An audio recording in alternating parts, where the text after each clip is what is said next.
বেঈমান, তুমি ভালো গল্প বানাইতে পারো বেঈমান। কি এত গল্প তোমার আসে কোথা থেকে? বেঈমানির গল্প তুমি খুব ভালো বলতে পারো। জীবনে ভুল করছিলাম যে তোমার মতো এক মানুষের সাথে আমার কিছু হয়েছিল, কিছু বুঝতে পারি নাই, না বুঝে সব কিছু হয়ে গেছে।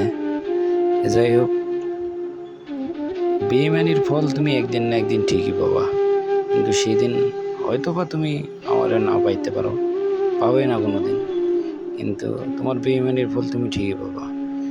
তুমি যে স্বার্থপর, তুমি যে নির্দয়হীন এক মানুষ, তোমার যে মনে কোনো কিছু নাই, এটা আমি জানতাম না, আর এটা আমি বুঝতেও পারিনি, আর এটা আমি কল্পনাও করিনি।